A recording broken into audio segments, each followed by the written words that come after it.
మేము బాగున్నాం, మీరు బాగుండాలని కోరుకుంటున్నా. అశ్వినికి ఇంకా ఛానల్కి స్వాగతం అండి. ఇవాళ వచ్చి ఏంటంటే మనం పిల్లలకి రుచిపాకాలు ఏడ వండి పెడతామండి. వాళ్ళు చెబుతూ మనం వండి పెడతాం, కానీ తప్పదు కదండి. తల్లులకి పిల్లలు అడిగినప్పుడు వండి పెట్టక తప్పదు. మనకి ఏం వండుతామో అనుకోలేము. బిడ్డలు అడిగారులే వండాలని అన్న ఆలోచన మనకు కలిగిద్ది. అయితే మా అబ్బాయి అడిగింది ఏంటంటే వాళ్ళ ఫ్రెండోళ్ళ ఇంటికి వెళ్ళాడంటండి. వెళితే అక్కడ వాళ్ళు బెండకాయ ఫ్రై అనేది పెట్టారంట. చాలా బాగుందమ్మా, టేస్ట్గా ఉంది, నాకు కూడా చేసి పెట్టవా అని అడిగాడండి. ఆయన అసలుకే తక్కువ అడుగుతూ ఏమి అడగడు. ఇక అడగడక అడిగాడులే అని ఇంకా నేను సరే వండి పెడదామని తయారు చేశానండి. అయితే మటుకి బెండకాయ ఫ్రై అనేది మటుకి చాలా సులభంగా తేలిగ్గానే ఉందండి, కానీ బెండకాయ కట్ చేసుకుంటూనే కొంచెం ఇబ్బందిగా ఉందండి.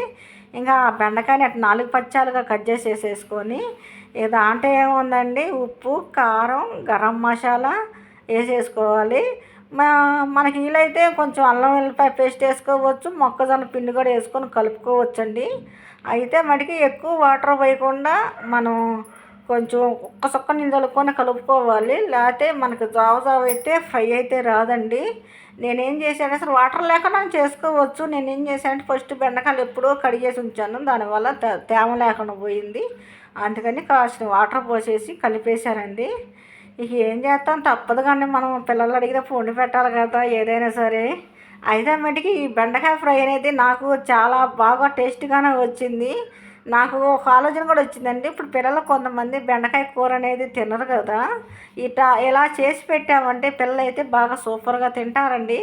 ఎలా అంటే వాళ్ళకి తింటుంటే కరకరలాడుతూ ఉంటుంది, నోటికి రుచిగా ఉంటుంది. అప్పుడు బెండకాయ తింటే చదువుకునే పిల్లలకి మ్యాథ్స్ కూడా బాగా వచ్చిద్దండి, తెలివితేటలు కూడా బాగా పెరుగుతాయండి. బెండకాయ ఎంత యూజ్ చేస్తే అంత మంచిదంట. అది చిన్నపిల్లలకే కాదండి, పెద్దవాళ్ళకి కూడా మోకాళ్ళ నొప్పులు అనేది రాదంట బెండకాయ వాడితే ఎక్కువగా. ఇక మనం ఏదో రూపాన పులుసులాగానో పచ్చట్లాగానో ఇలా ఫ్రై లాగానో కూడా తినొచ్చండి. శనగపిండి వేసుకున్నానండి బెండకాయ ఫ్రైకి మట్టికి. శనగపిండి అక్కర్లేదు అనుకుంటే బియ్యపిండితో వేసుకోవచ్చండి, మొక్కజొన్న పిండితోనే వేసుకోవచ్చు. ఈ పిల్లలు అడుగుతాం, మన తల్లులు చేసి పెడతాం, వాళ్ళు తిని పెడతాం. మనం ఎంత కష్టపడ్డా కూడా పిల్లలు తిని అబ్బా బాగుందమ్మా అంటే చాలు, మన పడ్డ కష్టం అంతా మర్చిపోతాము. అదే కండి మనం కోరుకునేది. మన కుటుంబం, మన ఫ్యామిలీ చాలా బాగుండాలి, ఆరోగ్యంగా ఉండాలని కోరుకుంటాం. ఎప్పుడన్నా వాళ్ళు అడిగినప్పుడు మనం చేసి పెట్టాలండి. ఇక ఇలా అయితే నేను పచ్చిమిరకాయలు, కరివేపాకు కూడా ఉంటే పెట్టానండి, ఎందుకంటే తినడానికి టేస్టీగా బాగుండేదండి. పచ్చిమిరకాయ అయితే ఇష్టమైతే తింటారు, లేకపోతే లేదు. మన కరివేపాకు అంటే కళ్ళకు చాలా మంచిది కదా అని నేను మట్టి కరివేపాకు మట్టికి చాలా వరకు యూజ్ చేస్తూనే ఉంటానండి. అసలు తింటుంటే ఉందండి పకోడీ చాలా సూపర్గా. ఫస్ట్ టైం చేసినా కూడా చాలా బాగా వచ్చిందండి. ఇక మా పకోడీ చూసి మీరు ఎలా చేసుకుంటారో నాకు కామెంట్లో తెలియపరచండి.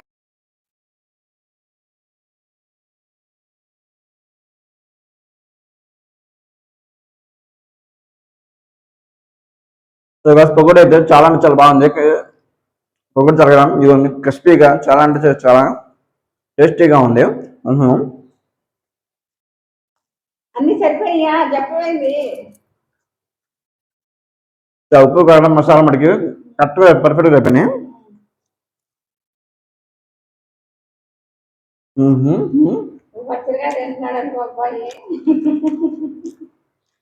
పచ్చిరకాయతో పకోడీ, బెండకాయ ఫ్రై, లేడీస్ ఫింగర్ అంటారు కదండి.